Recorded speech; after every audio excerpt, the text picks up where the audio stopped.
English translation. 260th Contact Part 1 Tuesday, 3rd of February, 1998, 22:27 hours. Eduard, be greeted, my friend. It is a pleasure for me to see you healthy. The pleasure is all mine. Be welcomed, and sit down. Yes, it has already been a rather long time since your last visit, and a lot of things have arisen since then, especially in those circles that have determined the year 1998 to be the year of the Third World War, or the end of the world. Even the sects, esoteric ones, ufologists, and pseudoscientists of all kinds, including large parts of the astrologers and crop circle experts and so on. These things are very well known to me because we track them continuously. But usually, it only concerns sectarian and delusion-believing nonsense, which is why we should not talk about these things any further. But what concerns the truth of the upcoming events, we should only talk about it in such a manner that nothing becomes publicly known about it. We want to avoid any panic and do not want to provoke any more delusions and hallucinations than what are already happening through the senselessness of the irresponsible terrestrial alarmists. With that, you are absolutely right. Of course, moreover, I also did not have in mind to take up anything of the idiotic alarmists and scaremongers of these irresponsible ones, for I think that there is already enough anxiety among the people of this earth. But still, it is a fact that the crazy preachers of the end of the world are experiencing an economic boom just this year. Especially since 1998 is a threefold year that, when divided by 3, yields 666, which in turn is contained in the number 1998 3 times. This, of course, gives occasion for the doomsday prophets and sectarians, etc., to bring everything negative and bad down from the heavens or up from the imaginary hell. And the fact that the reputed year 2000 stands right before the door, this still contributes a lot to the gloom. And especially in this respect, no one talks about or no one has a clue that our calendar is not correct at all, and that the year 2000 is long over, and indeed, since the year 1996, or rather since 1993, depending on which historically authoritative beginning of the Christian era is taken, whereby, according to my calculation, the year 1996 must have actually been the year 2000 AD. With that, you are not wrong, in terms of the aforementioned things. Nevertheless, we really should speak no more of this because, as I assess the situation, you want our conversation to count as official. And according to your stack of notes, you also have many questions. I have these indeed. In addition, I have here the handbook of our group, which we should plow through if you have enough time. There are also articles here that I would like to submit to you in order to hear your opinions about them. Today I have a little more time than usual, but should this not be enough, then I will visit you again within the next few days. I think this will be necessary anyways, for as I see, the handbook is very extensive, so it would probably be better if I would transmit it into my aircraft during our conversation, in order to work on it later in peace, after which I can then give you the necessary information within the next few days, which we will then probably have to discuss. Certain things also fall into Quetzal's area, so it would probably be a good idea if I would get in touch with him. Of course, that would probably be a good thing. Then leave me the material now, so that I can transmit it with this device here. Please, we can still talk about these things, right? Of course. Ask your questions that you have noted. Thanks. Here, Florina. With her last visit from you, has let me focus on the fact that presumably in next October, with the new elections, the Codex shall become null and void, which I naturally submitted to the whole group. However, it probably is not the case that the entire and indeed quite extensive Codex is repealed, right? Unfortunately, Florina could not explain anything more about it because you apparently did not inform her sufficiently. That is correct. For my part, I only explained to her that with the new elections, a determining part of the Codex will become void if the progressive interests of the entire group continue to develop as they have until now. The determining part of the Codex only has reference to the point system, which would have led, at most, to irrevocable negative measures if the highest score had been achieved. All other matters of the Codex remain and cannot be removed. That is to say, cannot be eliminated or even cancelled until the time has come for it, which is shortly forthcoming, however. I thought so. Then right now only the Codex point system is fading away. I also would have been surprised if it had been otherwise.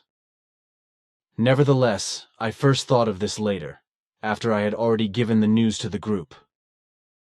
But now, a misunderstanding has probably arisen from it, which I must correct at the next group meeting. Okay, then here's another question, but one that was already answered before. Nevertheless, it turns out that HM still largely appears in the UFO news, etc., as well as at UFO congresses, and maintains, together with his wife and others, that he has contact with extraterrestrials and have been on the moon. His remarks are based on untruthful and deceitful claims. He never had contact with any extraterrestrial intelligences. His photographs are based on a fraud that was accomplished with small cardboard models. The answer is clear. Then here, flowers of idiocy. Yes, we already talked about that. The issue has reference to the turn of the millennium and all the esoteric, religious, sectarian, and astrological idiocy, as well as the machinations of the doomsayers, etc. Then I have a question here regarding Aruna. How should we assess the child today, in terms of the capacity for group membership, if this should be raised? In regards to this, unfortunately, there are still no changes to be recognized in such a fashion that would enable such a step. Her behavior has not yet changed so decisively that an undertaking of this kind could be considered. And what is very regrettable is that Silvano cannot change what is necessary because he does not have the necessary factors for guiding and educating, which he would need most urgently. Unfortunately, what else should one say? This evening, someone asked me about a certain Carla Faye Tucker, who murdered 2 people with a pickaxe 2 years ago in Texas, USA, while intoxicated with drugs, and who, sentenced to death, should now be executed even on the 3rd of February, 1998. It seems that the death sentence is in fact enforced today. I find it simply unbelievable how inhumane all those Americans are, who advocate the death penalty or carry it out. We have talked about this many times before, even about the death penalty in America and also in other countries on the earth. You are right with that.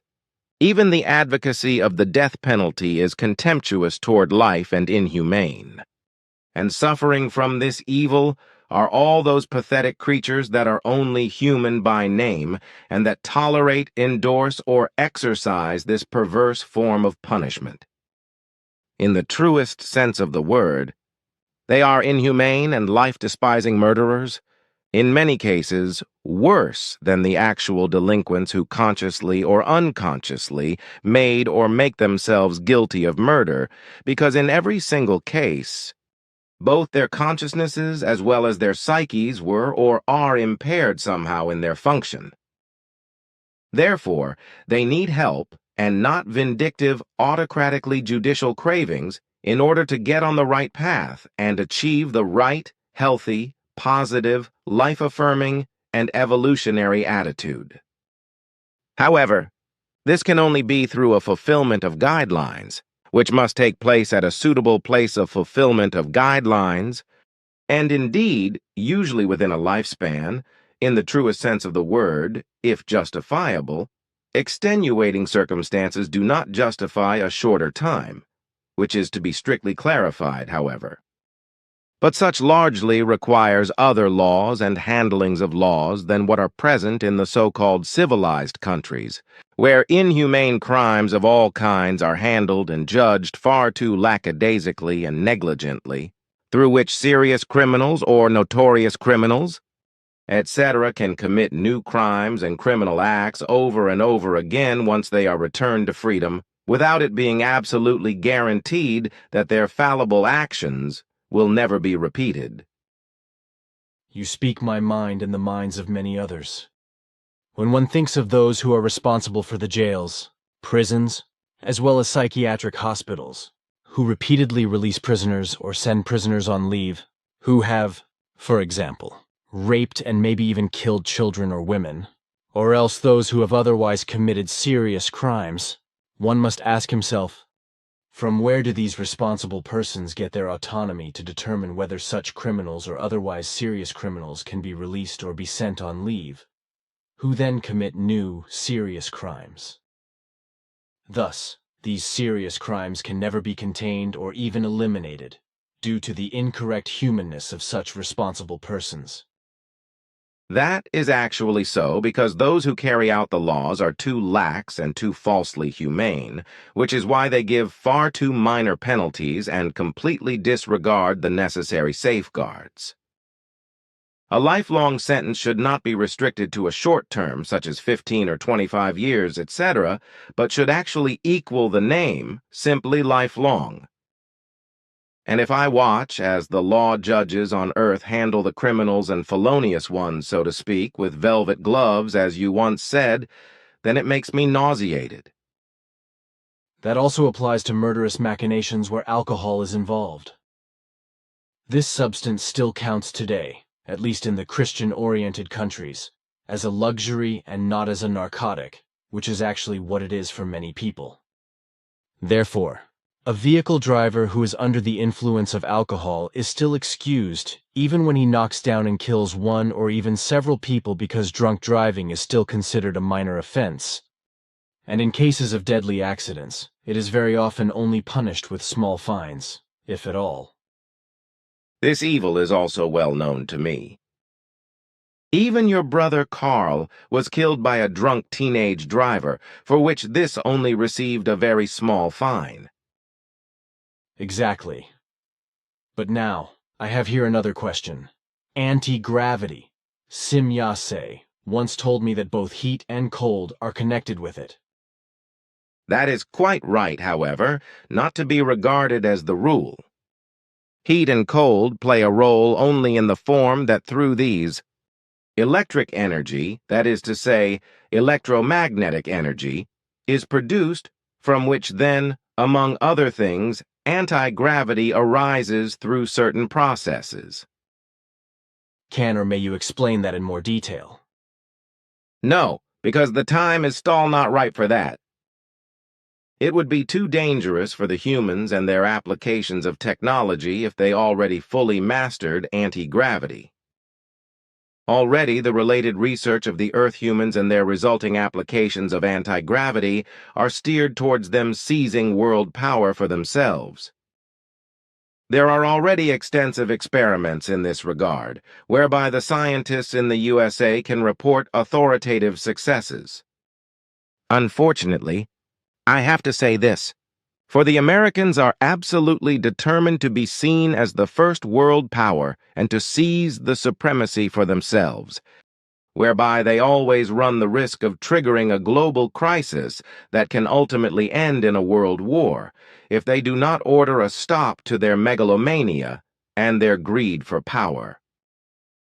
With this, do you also speak of the matter in the Gulf region, that is to say of Iraq and the dictator Saddam Hussein, who was supposed to be attacked at some time by the USA? That is also part of it. In addition, the triggering of world crises and World War III can also threaten from other nations, which should certainly be said. That is naturally right.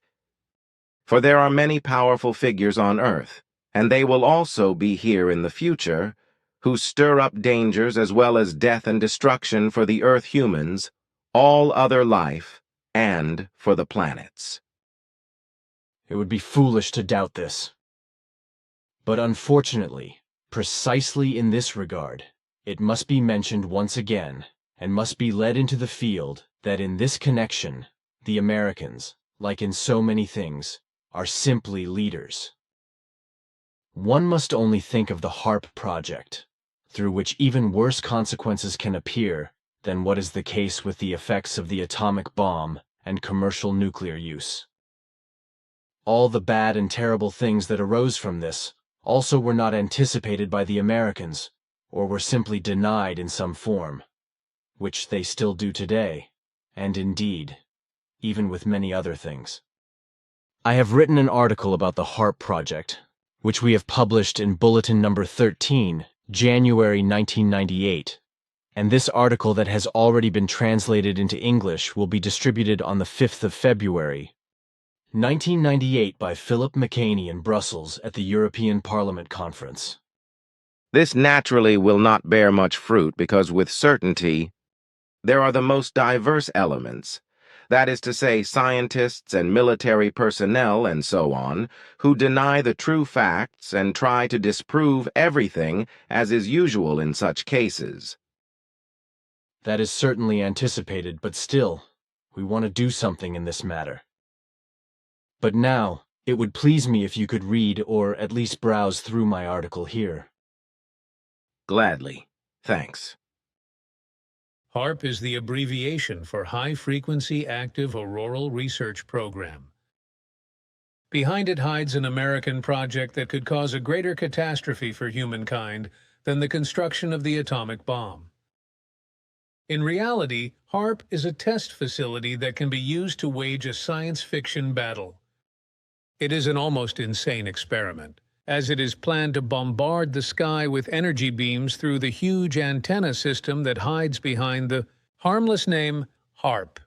The energy beams are bounced back from the ionosphere as extremely low-frequency ELF, electric waves, which are then transformed into an insidious weapon. 1. ELF waves penetrate the brains of humans and animals when directed at them, not only incapacitating the victims and thus rendering the human beings unable to fight, but also causing them to go insane. However, ELF waves are also useful to the military in other ways, as they penetrate even stone and steel walls, etc. 2. ELF waves improve radio contact even in thick bunkers and in nuclear submarines, etc. 3. ELF waves also penetrate the ground and can thus detect hidden bunkers. 4. ELF waves are also capable of detecting and locating missiles, aircraft, and other flying objects even behind the curvature of the Earth. 5. ELF waves are such that they can jam all enemy electronics and radio. However, all this is only one side of the HAARP technology, for at least as frightening are the possible side effects that need to be considered. The fact is that no human beings yet know how the ionosphere reacts when it is blasted with energy beams. It must be remembered that the ionosphere is very sensitive. Together with the ozone layer, it shields the Earth and all its life from deadly space radiation. It is quite conceivable that the additional energy radiation from HAARP could not only disturb but destroy this sensitive system, including, of course, the ozone layer. The military and its scientists, of course, do not want to see the dangers and simply assume that nothing will happen, hence they just carry on, despite admonishing voices. In 2003, 180 antennas are supposed to start the madness. However, tests are already underway with about 60 antennas completed. A forest of antennas is being built off Alaska's mountains to create a test zone for the radio war. The function is to be as follows. Above the ozone layer lies the sensitive ionosphere. This is a layer of gas that is enriched with electrical particles, ions.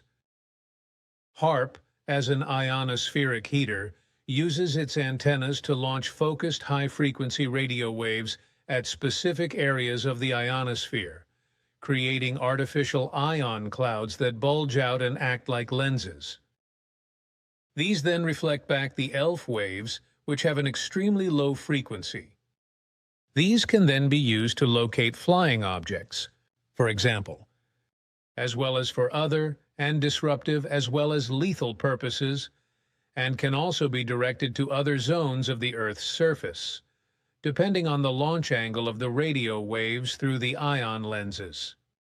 Mars lost its atmosphere a long time ago, and now the Earth may soon be threatened by the irresponsibility and madness of the Americans, who are also responsible for the most destructive madness of the Second World War, the atomic bomb. Although the U.S. government denies that HAARP is a purely scientific facility, the truth is that the project hides a gigantic radiation weapon, which is a new, huge military potential that can also pose a huge threat to the entire planet and all its life forms. The obligatory environmental study for HAARP mentions changes in the ionosphere for safety's sake, which could also affect the ozone belt, among other things. But significantly, this study was not prepared by the U.S. Environmental Protection Agency, but by the Air Force and the Navy themselves. Actually, it is no question why a state like America wants to shoot up the ozone layer and the ionosphere with radiation cannons, if one knows the line of thinking of all those who always want to be the biggest and most powerful, for which, of course, all those Americans who are against it and really positive human in their attitude are not to blame, not even for the fact that certain elements of big brotherly form have the say or shout yay and hooray in the same framework with them. The question is, however, why we knowingly take the risk of an uncontrollable chain reaction, at least in the ozone layer and in the ionosphere. The question is probably answered by the fact that, on the one hand, job creation is crucial for the military and the large and small companies involved, and, on the other hand, the possible applications of HAARP as well as the money coming into circulation and, not least, the power associated with it. With HAARP, forces can be unleashed that until now every potential opponent has had nothing to counter with that would be even remotely equivalent. Up to now, every nuclear attack scenario has included several nuclear explosive devices detonated at high altitude with a high EMP electromagnetic pulse. With HAARP as a weapon, this effect is also achieved without the radiant energy of the atom. HAARP can do much more, because it can also be used to look deep into the Earth, for example, to find deposits of petroleum or, as already explained, to locate secret bunkers. The fact that certain rays can be not only dangerous but even deadly for human beings, plants and animals is simply accepted without hesitation. HAARP can be used as a super radar and destroy cruise missiles at the same time, but that does not justify playing with the lives of humanity as well as plants and animals and the existence of the planet. However, this does not matter to the military and big companies and those in charge of the U.S. government. On the contrary, they are happy that they do not violate nuclear test ban treaties to which no states adhere anyway, or only very few, or treaties on anti-ballistic defense systems or disarmament treaties. But they are also happy about the fact that, at least until now, their criminal activities have not caused a great stir in the world public, because they have been mostly hushed up so far, but also because the people do not care at all. Radiation cannon and microwave wars are about to become reality. But the human beings of the Earth cannot effectively afford to lose either the ozone layer or any other sphere surrounding the Earth, or even their own lives and those of the plants and animals. Earth humans cannot afford to poke around in the atmosphere with gigawatts and make dents in the various spheres, or disturb their harmony or even destroy them. At the very least, the folly will inflict wounds that can never heal, endangering all earthly life perhaps forever.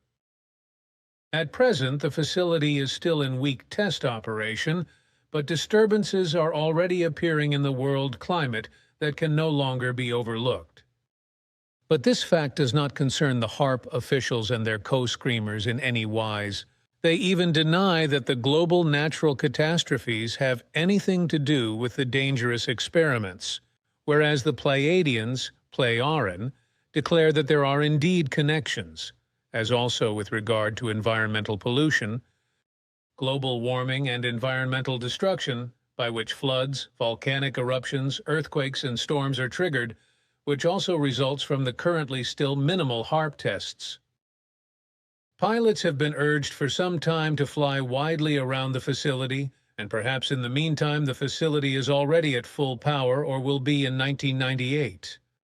Already 1 gigawatt is enough to burn a hole in the ionosphere, but in the end, the power of the plant, that is to say the ray gun, is to be increased to 100 gigawatts. That is 100 billion, 100,000 watts. In fact, the new radiation weapon is affecting and damaging the consciousness of human beings and animals, as well as the entire genetic makeup of all animals and plants, and, of course, the human beings, not to mention the fact that the entire highly sensitive energy field of the Earth can be manipulated up to a pole jump. There are many dangerous, destructive, and deadly possibilities that can come to light through ionospheric bombardment. But those in charge are not concerned about this, so the secret weapons program to destroy the ozone layer and heat up the ionosphere is carried out without hesitation. It was in America in 1945 that scientists working on behalf of the U.S. government and the U.S. military detonated the first atomic bomb of modern times. And as they later confessed, they also did not know beforehand what would actually happen and whether a nuclear chain reaction might be caused and possibly burn up the entire Earth's atmosphere or even the planet.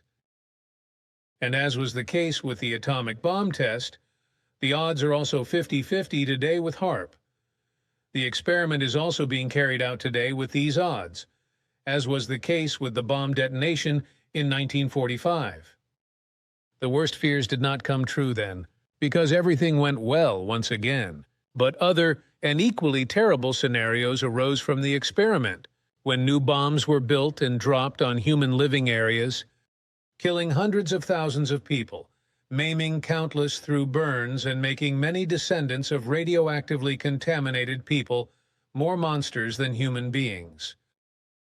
Moreover, since then, huge areas of the world have been radioactively contaminated and rendered uninhabitable for tens of thousands of years. The contamination was caused by nuclear bomb tests as well as by the commercial use of nuclear bombs.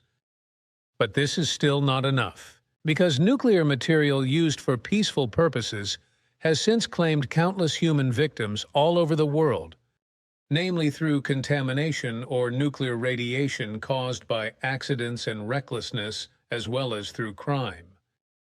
And especially in the latter respect, America is once again at the forefront, because those responsible in this state, which is not the only one in this respect, unfortunately, carried out criminal clandestine experiments with radioactive radiation on tens of thousands of innocent human beings and in whole villages and small towns, but also with radioactive medicines, etc., etc. These are facts that have now become public knowledge, at least in part, but on the one hand they have by no means all been uncovered, and on the other hand, they are so inhumane that one has to ask oneself whether those responsible and the proponents of these machinations were and are still human beings themselves, or only monstrous, bloodthirsty, and irresponsible monsters. Well, with the atomic bomb, which was and is used for war and commercial purposes, as well as through the other and so-called peaceful use of atomic energy, irreparable damage and endless suffering and misery has been done, and is still being done, all over the earth. Nevertheless, the Americans continue and are now secretly planning a new crime against humanity, a highly explosive series of tests for the introduction of a new, futuristic, destructive, and lethal weapon system that can be equally destructive and lethal for the entire planet and all its life forms, which, as we know, also include human beings. The outcome and the long-term consequences of this madness are as uncertain as they were when the first atomic bomb was detonated in 1945.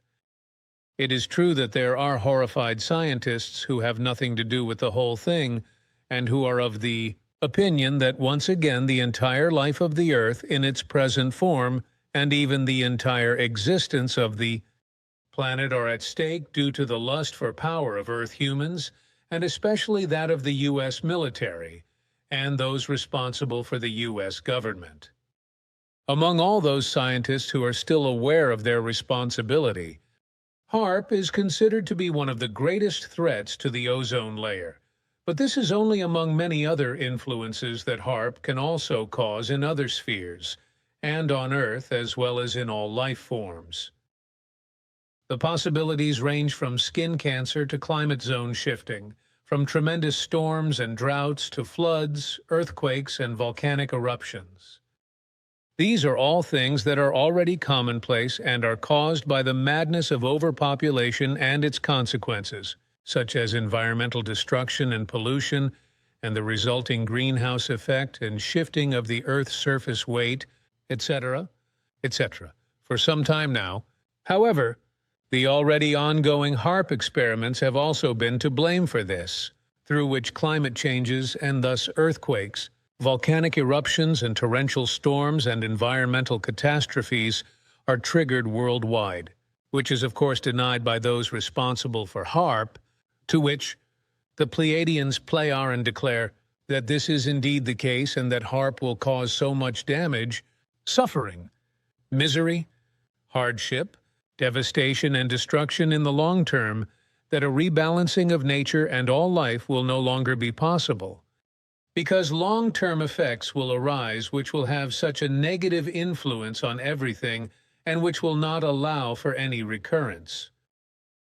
For some time now, ozone killers such as CFCs have been hunted down worldwide, which is also correct.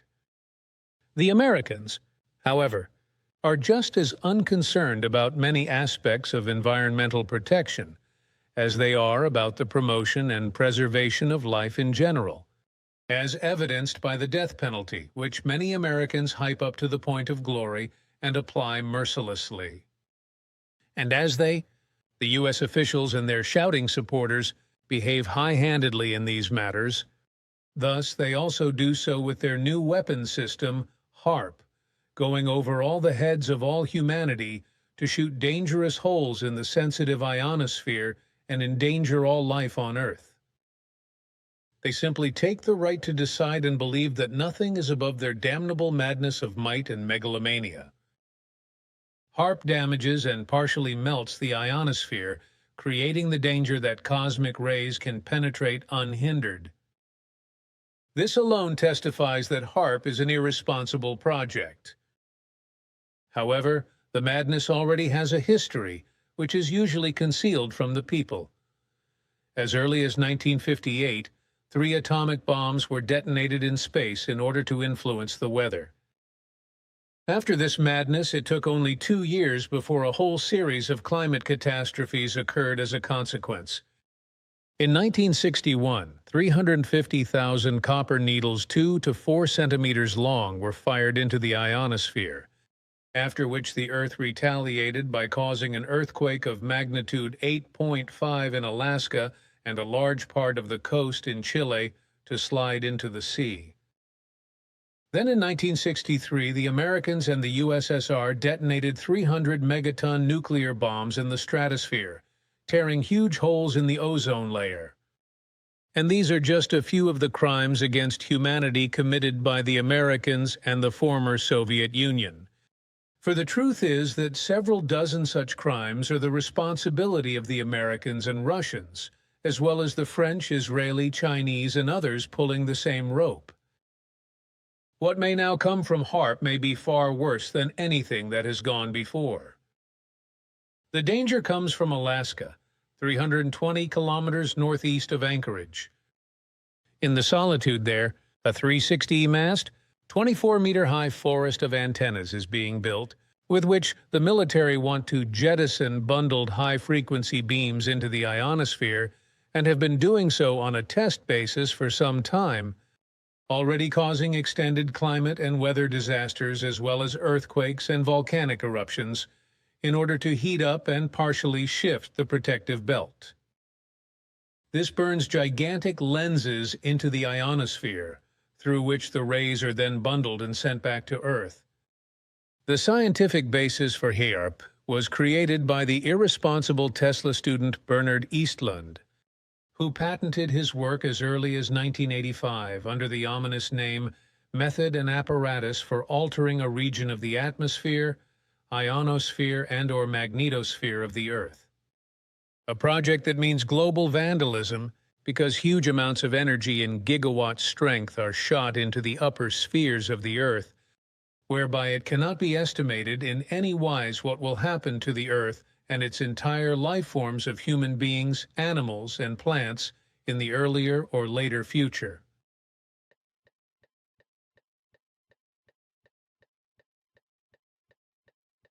A few years after his invention, Eastlund lost control of his patent due to lack of money, to which he declared that the emerging antenna system in Alaska was a gigantic radiation weapon that could destroy not only all communication networks, but also rockets, aircraft, and satellites, and much more.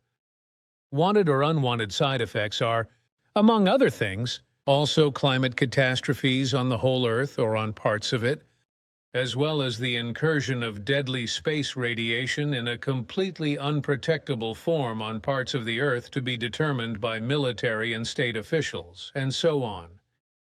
I find that what has been stated is good and correct. But as I said, the leaders and supporters of the project will deny everything, or at least a lot, or else they will simply accuse them as being misrepresentations. One must probably count on it, as it is always like that in such cases. But now, I have something else here, namely a report of a certain Parviz Nazem from Iran. You can likewise read the whole thing.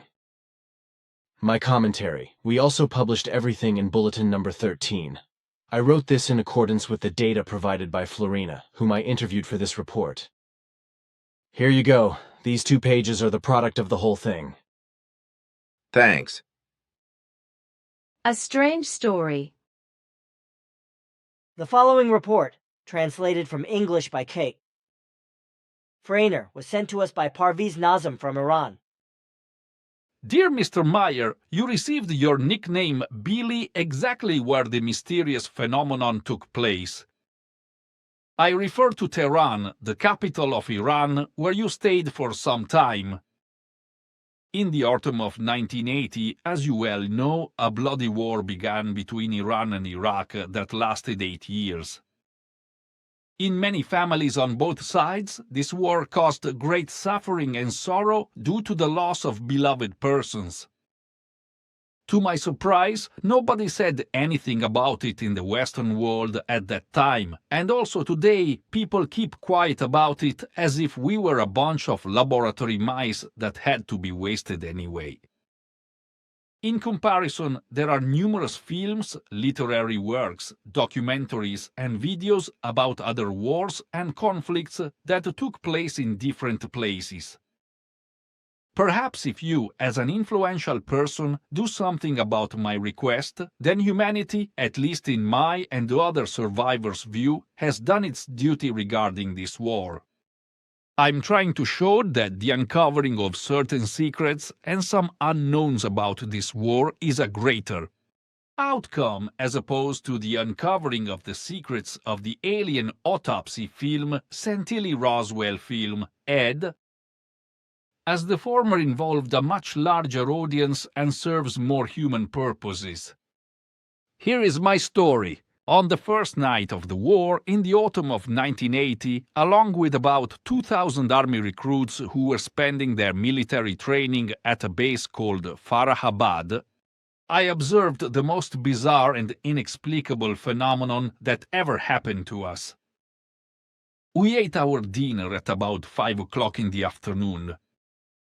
The base was on full alert, and recruits were not allowed to leave under any circumstances until further notice.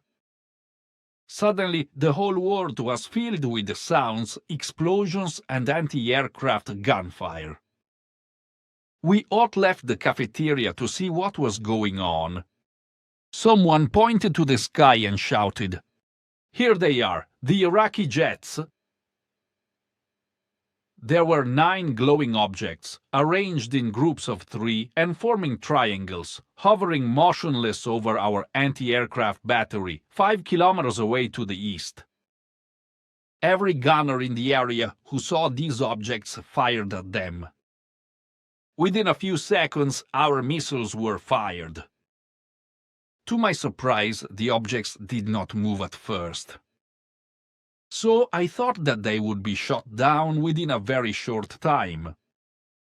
But when the rockets almost reached the bodies of these things, the objects went up vertically, the speed was tremendous, and left the rockets far behind, which finally exploded. Immediately afterwards, the objects returned to their original location, keeping their triangular formation. This continued until no more rockets were fired. Silence spread everywhere. I heard a voice in my head. "Is that all? Let me show you what firepower is." As this thought came up in me, the objects dived down on us. It took them less than 10 seconds to be over our heads. I had already shouted loudly, "Run for your lives! These damn sons are trying to kill us," and everyone responded to my shout and ran to the foxholes we had dug around our barracks that same day. I threw myself into the nearest one.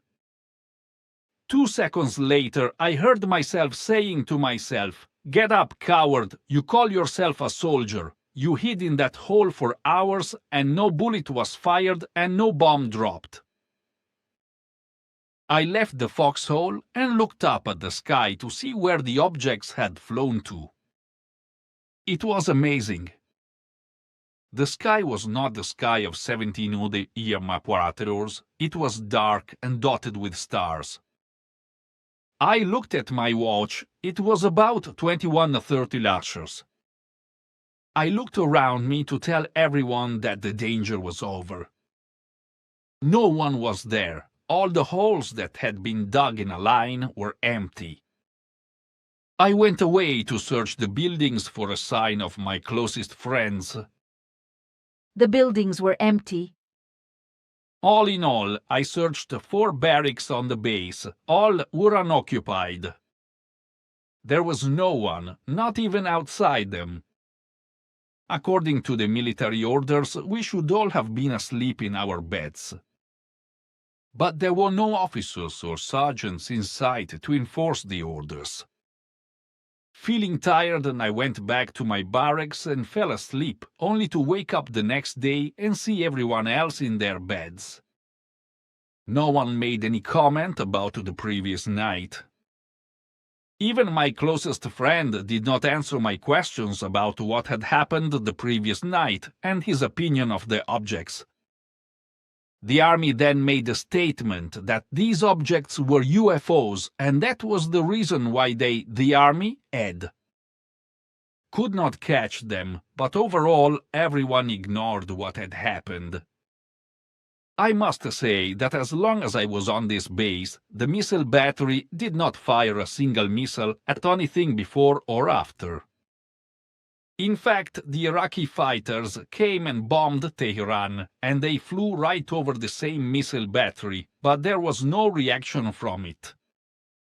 2 years after the end of the war, it was revealed that if not all, most of Iran's anti-aircraft missiles were mysteriously sabotaged. But maybe it was just what they thought. I had seen some missiles shipped to Japan for repair. A few months after this happened, I was back in the heart of the action, on the battlefront.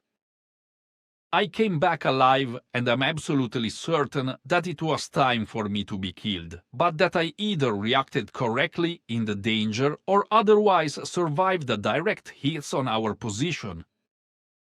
Mr. Meyer, I have estimated that around 4,000 people were taken that night. I mentioned earlier that I investigated 4 buildings and found them empty. There should have been 100 persons in each building at that time. So this means that I'm sure about a kidnapping of 400 persons. Since there were 2 army bases in that area, each with a capacity for about 2,000 persons, I conclude that about 4,000 people were abducted or silenced that night. Is this enough people to help me get your agreement that this case is as legitimate as the alien autopsy case? Is this case sufficiently mysterious to raise a question about what happened to your Pleiadian friends? Was this war supported by any extraterrestrial beings? Have they tried to test the survival of the fittest theory?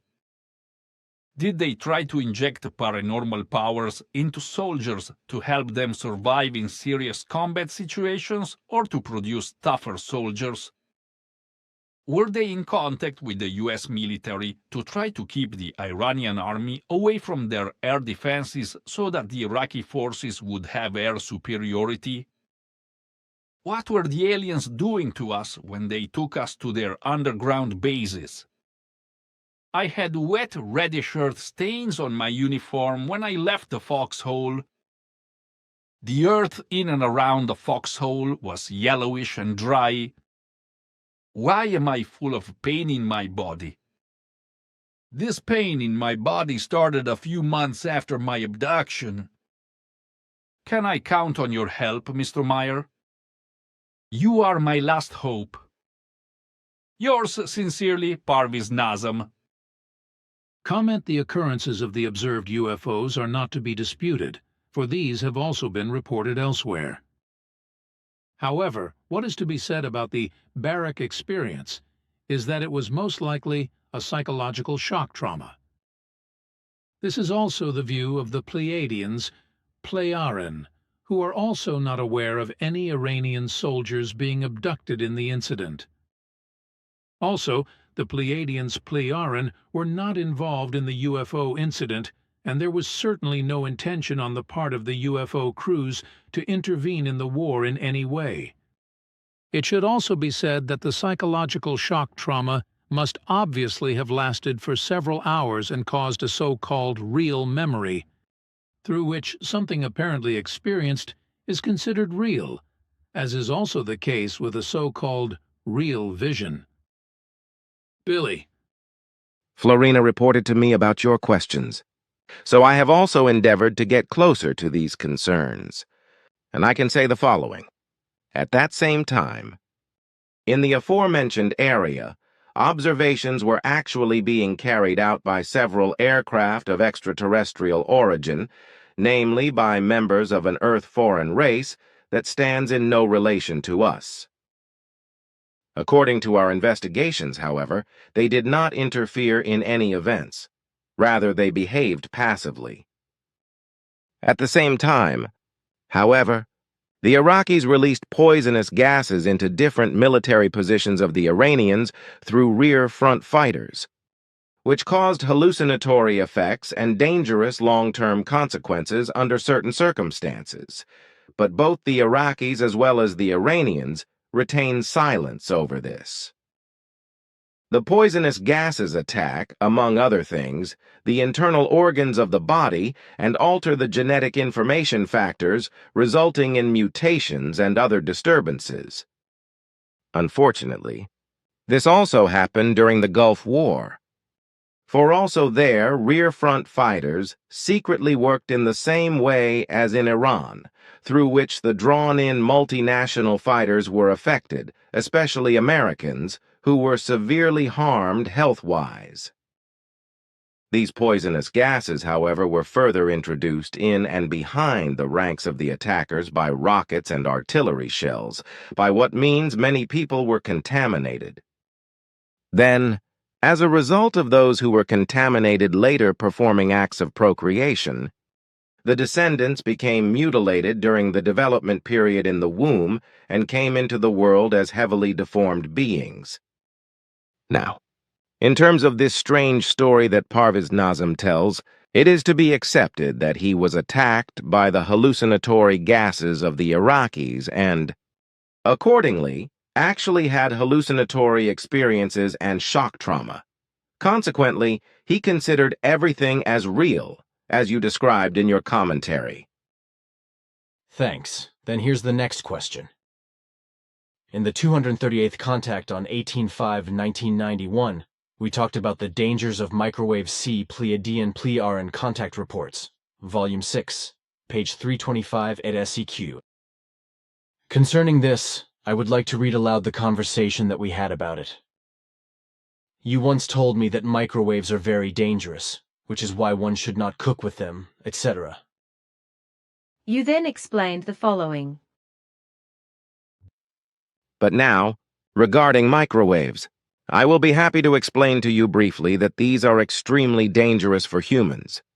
They not only destroy the psyche of humans and animals and the life of plants in severe cases, but they also impair, such as in humans, their entire brain functions up to brain damage, whereby also cancer can appear, which is also already the case with the Earth humans.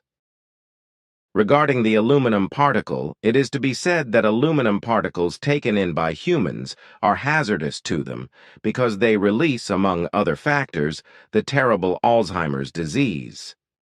In terms of cancer, it is to be said that in the future, the microwave will increasingly appear as its cause, for microwaves are, unfortunately, becoming more and more heedlessly as well as irresponsibly used for all kinds of purposes. Cooking with microwaves destroys the vitamins and, at the same time, is to be specifically described as a great evil, this along with many other misuses.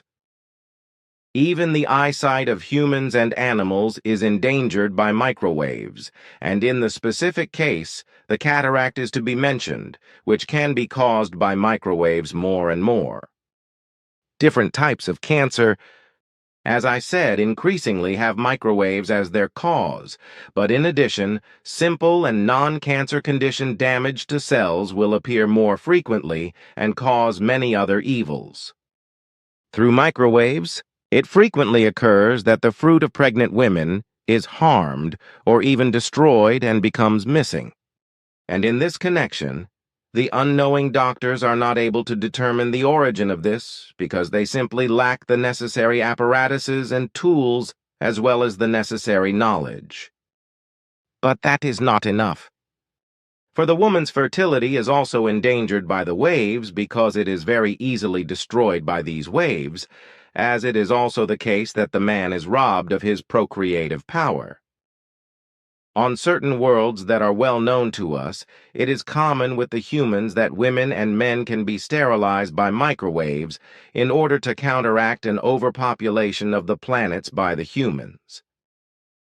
But I, for example, was advantageously subjected to microwave treatment in order to get rid of nearly intolerable pains, to which I had fallen due to my knee osteoarthritis. Then, you said the following. Of course, because microwaves can, with reason, also have curative and progressive purposes and application possibilities when they are brought to application with intellect and reason. On Earth, these things and the concerns about microwaves are not yet so well known by the people and especially by the scientists and researchers, etc., that they would be capable of fully handling these powers, which is why at present, and for the upcoming future, they cause more harm than successes achieved in the positive. I then asked you further 241st contact of the 3rd of February, 1992, see page 70 at SEQ. Since we are already talking about food, how does it actually behave in relation to food that is cooked with microwaves?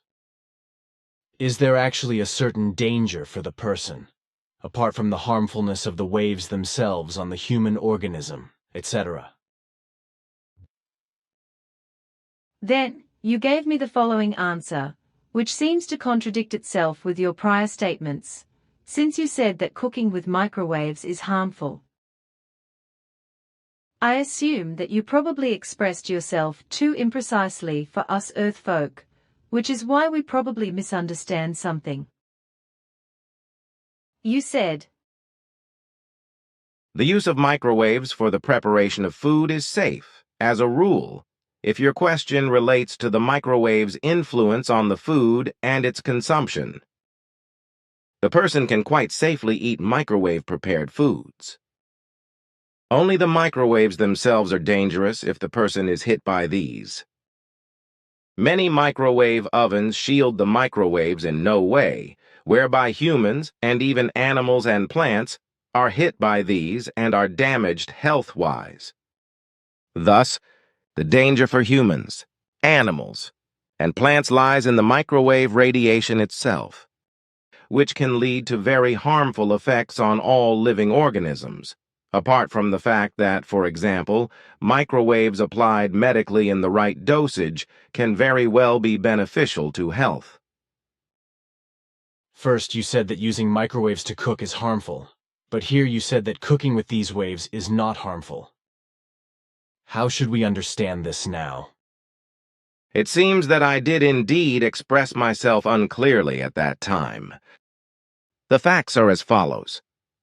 Cooking with microwaves is actually extremely dangerous, but only in the sense when the food comes into direct contact with the microwaves, so thus, if the food is directly irradiated with microwaves.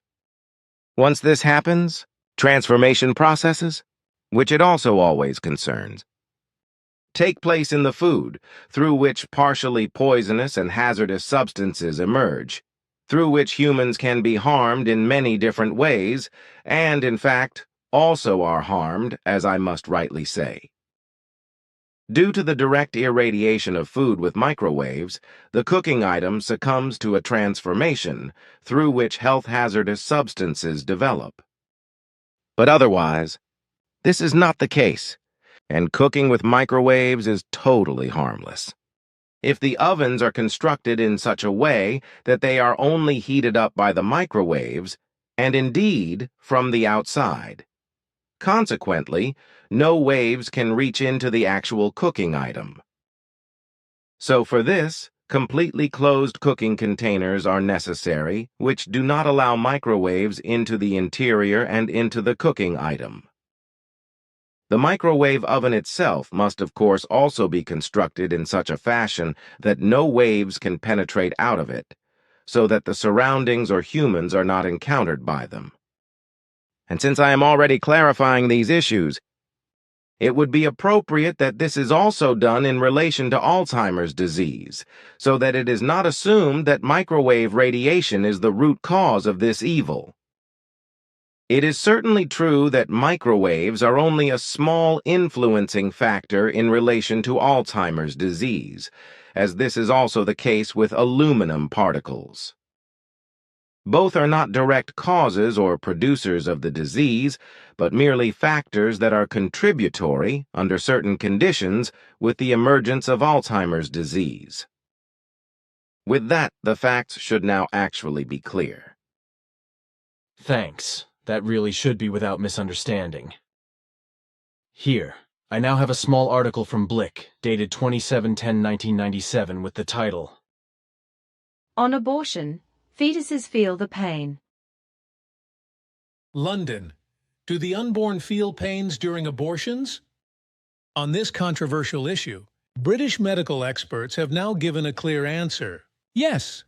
Starting from the 6th month, the Association of British Gynecologists has, for the first time, issued guidelines. With an abortion, an anesthetic should be used starting from the 24th week of pregnancy. It should be administered several hours before surgery, in order to ensure that the fetus really will not feel anything more. Still 10 years ago, experts believed that newborns couldn't even feel any pains. According to recent studies, they came to the conclusion that the nervous system is so far developed by the 26th week that the fetus feels pains. This assertion does not correspond to the truth because our medical cognition indicates that a fetus is already so far developed by the 12th week or by the 3rd month that its developing nervous system receives pain impulses. Consequently, the fetus is already sensitive to pain at this age. And what about the beginning heartbeat of a newly conceived human? When does the actual heart function begin? As a doctor of your various medical subjects, so I think you surely also know about this. Of course. The time of the beginning heart activity coincides with the entrance of the spirit of the newly conceived human being, so on the 21st day after conception. For the terrestrial medical scientists, however, this should be yet another fact that they first have to fathom. Although efforts in relation to this have already been running for quite some time, the necessary cognition is still missing, which is also connected with the fact that also the apparatus-related conditions that are necessary for this still leave very much to be desired. Asthar Sharon, that is to say Aruseak or Atar Saran and whatever else this criminal called himself, was eliminated in the Dal universe during a serious battle, as he was attacking a planet or something like that, as you have explained. Now, the question arose as to whether he is now incarnated again. Do you know something about this? What you say is correct, but whether he is now reincarnated should be answered with a no, for in the regions where he lost his life, no overpopulation problems prevail on the planet. Therefore, it will still take a very long time before he will be arranged into a reincarnation. To our knowledge, 300 years will pass when I make my statements in accordance with the earthly calendar.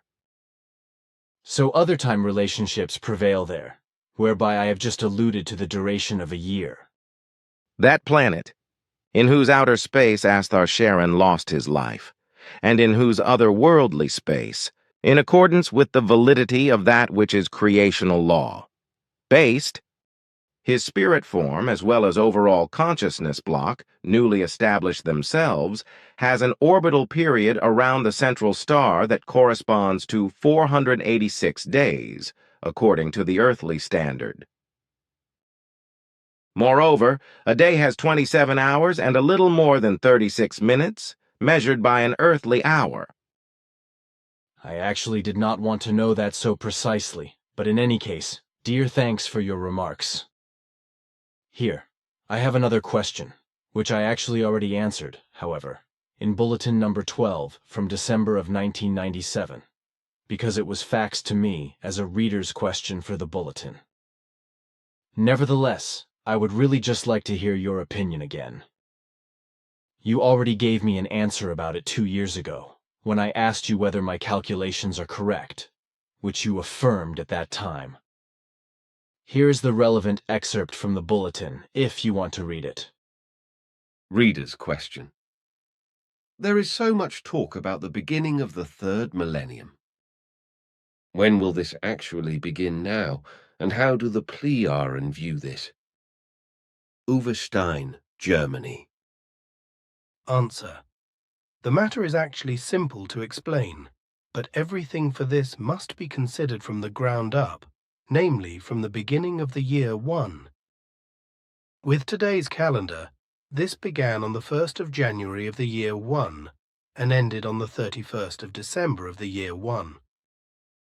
In this consequence, the first decade ended on the 31st of December of the year 10, and the first century ended on the 31st of December of the year 100. From this, it clearly follows that the first millennium ended on the 31st of December of 1000, and then began the second millennium that, in turn, ends on the 31st of December of 2000, after which then, on the 1st of January of 2001, the first year, as well as the first decade and first century of the third millennium begins. The time of a year, so 365 days, must be understood as a stretch and not as point. Therefore, a year always lasts from the 1st of January to the 31st of December. With the arrival of the 31st of December of 2000, the second millennium is completed, so after that, on the 1st of January of 2001, the third millennium begins.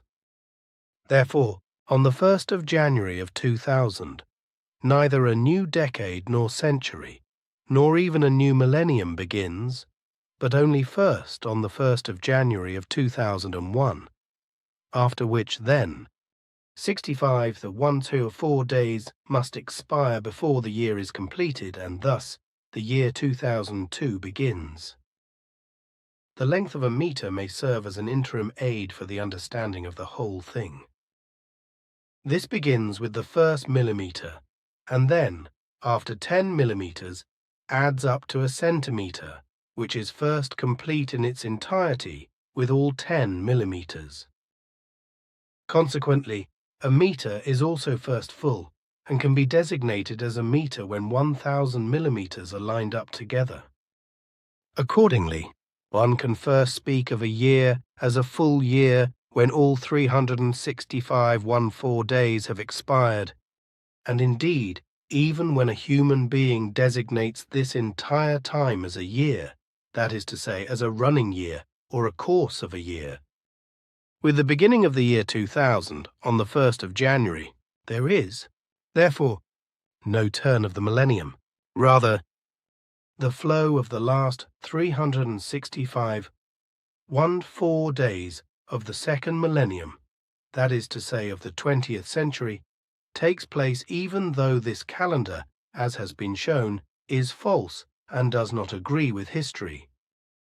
Thus, the event of the turn of the millennium can logically prove to occur only when the 20th century, that is to say the second millennium, has expired on the 31st of December of 2000 and the 1st of January of 2001 begins.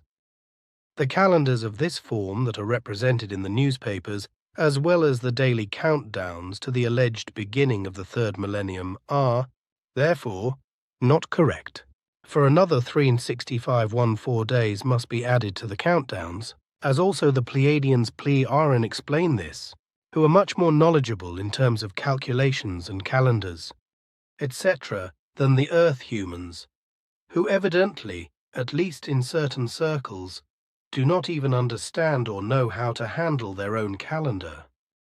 What is still to be said on this subject is that neither the year 2000 nor the effective beginning of the third millennium applies equally to all Earth humans, but rather only to those who orient themselves according to the Christian calendar. Thus, it follows that when those who accept the Christian calendar celebrate the third millennium a whole year too early, if the gross error still is not cleared up and is not resolved, several billion humans cannot begin it with them, and indeed, not only because their clocks run differently in accordance with the time shifts, but because they, in accordance with their religions, how could it be otherwise than with the Christians, have different calendars. Muslims, their calendar begins with the Hegira Hijra Custos departure.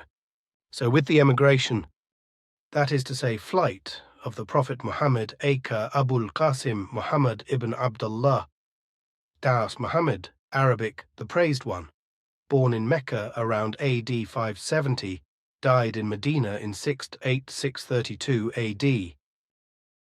From Mecca to Medina, an event that took place on the 24th of September in AD 622. In the year 2000, they will therefore first reckon the year 1378, that is to say the year 1379 at the beginning of the third Christian millennium. Jews, in the year 2000, they will reckon the year 5761, because according to their religion, their day of the creation of the world should fall on the 7th of October, 3761 BC, according to which, at the beginning, the third Christian millennium, their calendar must be numbered with 5762. Buddhists. With them, the birth of Buddha is taken as the beginning of the calendar. So for them, on the 1st of January of 2000, it will be the year 2543, and at the beginning of the third Christian millennium, it will be the year 2544. Billy. Your answer to the question is based on correctness. Nothing else must be said in addition to that. Then here is something else. In June of last year, I received the following from America, which you can look at here. Then, on the whole, I also gave an answer on 30.6. Shatati.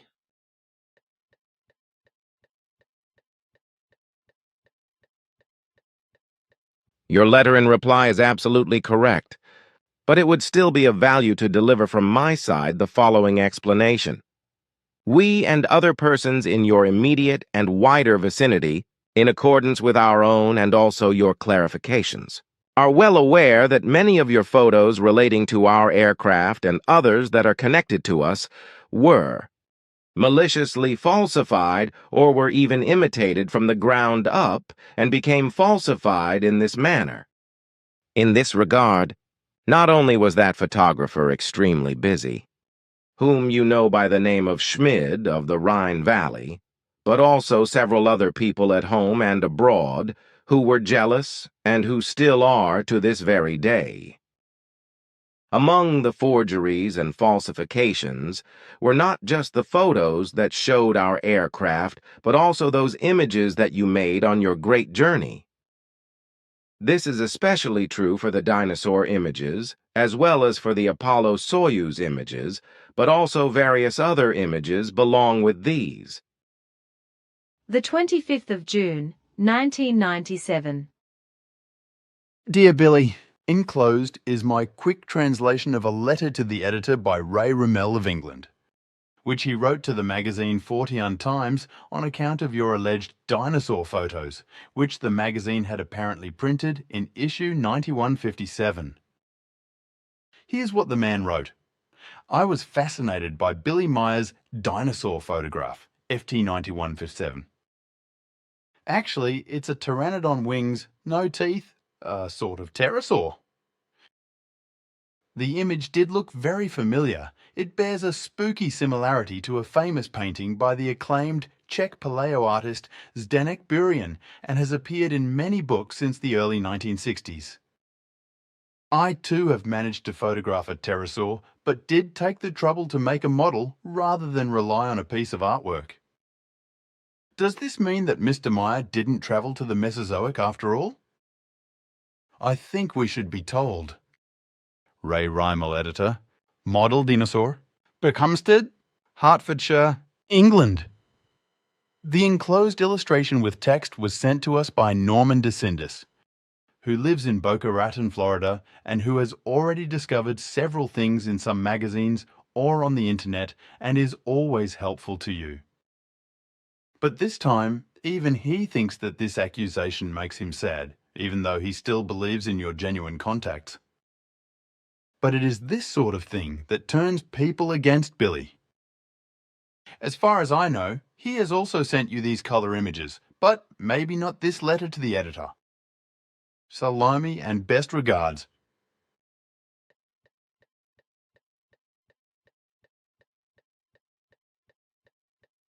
Salome, Heidi and Bob, I have received, with thanks, your letter dated 25th June. The pictures were also included, of course. Indeed, I have already received this once, probably even from the man whom you mention. But to my knowledge, we have not responded to him. Perhaps we should still do this. However, it may also be that it was good as such, and that perhaps you can enlighten the man. The circumstances are as follows. For my part, I can no longer recall exactly how many pictures I made on my great journey, but there were several hundred. Today, all of these pictures are no longer available, also no slides and no negatives or films, because all the material was taken away from me and destroyed by Quetzal. The reason for this was that he was furious because countless of these pictures and slides, as well as films, were falsified in order to discriminate against me. The counterfeits were distributed in many places and even exchanged with my own material, whereby the genuine shots were stolen from me, which were so numerous that replacements of the slides were no longer noticeable to me, especially since I did not look at them constantly. Now, at that time, Sim Ya Say told me that some machinations like this took place, and that, therefore, I should handle the material more carefully, which Quetzal also suggested to me, who even forbade me from continuing to use the pictures and slides. Then, one day, he told me that a large part of my photographs were still being maliciously tampered with, and had been distributed, and that also group members had come into possession of falsified photos and slides because I had given them such, without knowing that these were already fakes, etc. Consequently, Guido has also received such pictures and slides from me. Well, one day, Quetzal took all the material and destroyed it, through which greater harm should probably be avoided. Nevertheless, many falsified pictures and slides are still in circulation all over the world, and indeed so numerously, as Quetzal said, that not all of these can be investigated, so everything is simply left as is, which is also true of photos and slides of the ships. Thus, in accordance with these facts, it is very well possible that it concerns a forgery of the right image, which is foisted on me, or had already been maliciously foisted on me by a willful exchange. However, the chest portion of the flying dinosaur, as well as the underside of the beak, appear suspicious to me because these are not consistent with the picture of the artist Zdenek Burian, whereas the wing piece at the bottom of the image appears to be identical. Anyhow, as to whether this is fake or not, on the one hand, there are at least two striking differences.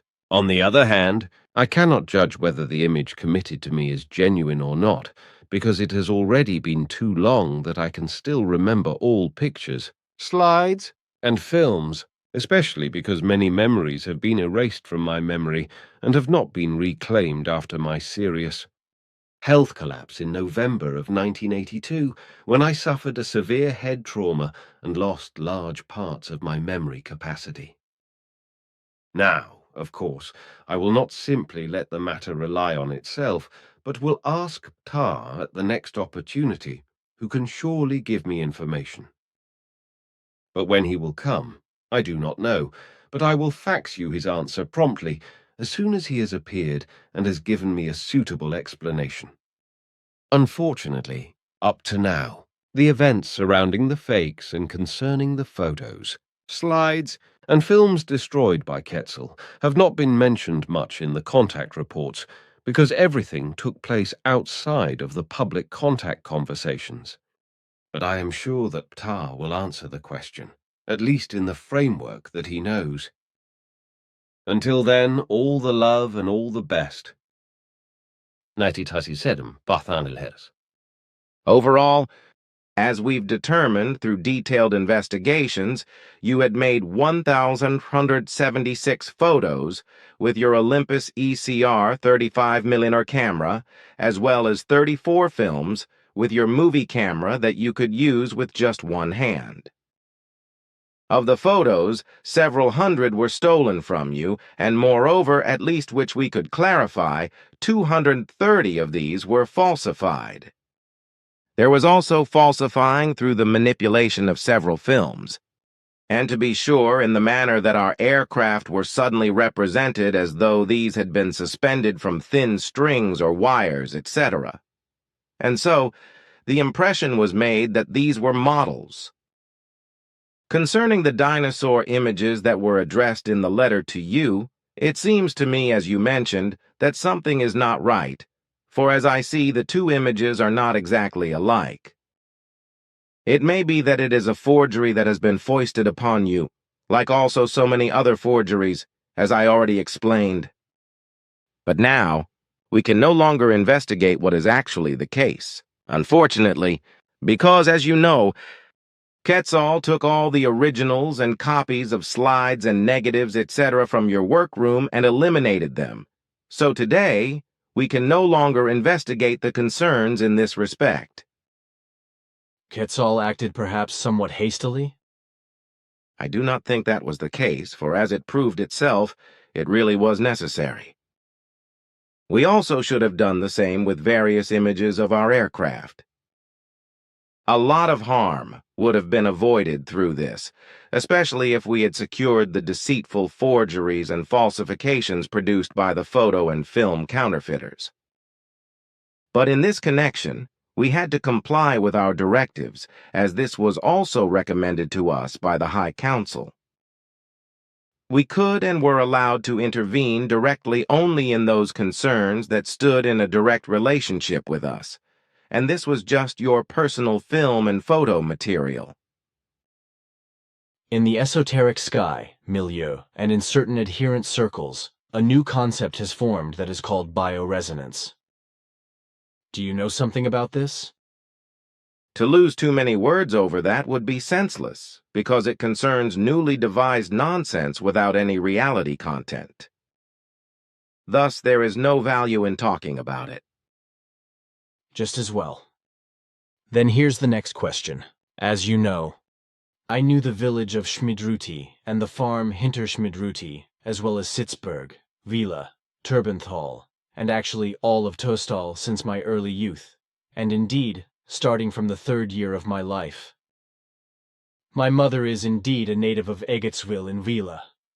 Consequently, I was already often in Tostal with my mother and father during my childhood, when we visited my mother's sister and so on. By the way, at that time, the roads were not paved yet, and the railroad still ran the coal locomotive. Then later, in adulthood, when I already had a family, I returned to Tostal and to Schmidruti and Hinter Schmidruti as a sales representative. And then, when I gave up my job as a night watchman in 1974, which I had received after a construction phase, on that occasion, I became acquainted with Jacobus, and I successfully operated as a healer in Hinwil, and then Mrs.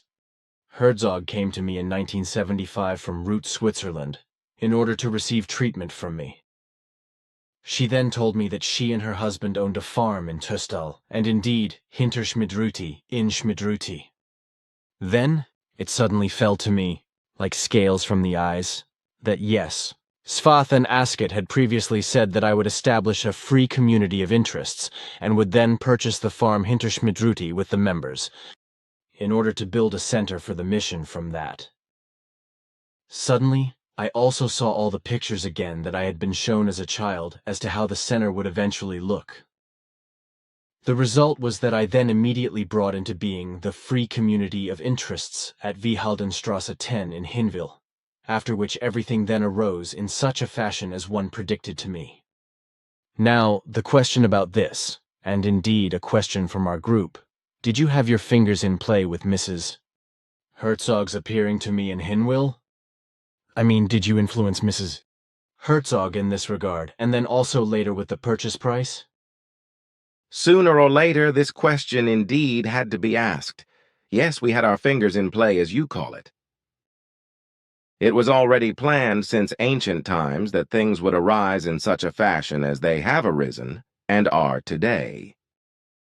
However, no compulsions were exercised. Rather, only impulses were sent to the persons concerned, according to which they then acted and according to their own will. That's exactly what we thought. Here, I now have a calculation for the circle number pi. Guido's work is the whole thing, as you can surely already tell by the handwriting. The question now is whether the calculations agree and thus are accurate. This calculation is very amazing, but the time is still much too early in order to be allowed to make more detailed and more exact statements about that. We have already feared this answer, but we just wanted to try. Of course I understand, but I really must remain with my statement. If I would go into more detail about that, then I would have to violate our directives, but we will not do such. Then I have another question. And indeed, in reference to Adolf Hitler, about whom Simya-se, your daughter, once said something before. I have here the 36th contact report from Monday the 20th of October, 1975. From this I will read aloud to you what Simya-se said, to whom the question was asked. At what place had Dolphy been educated, and how did the monitoring of him take place?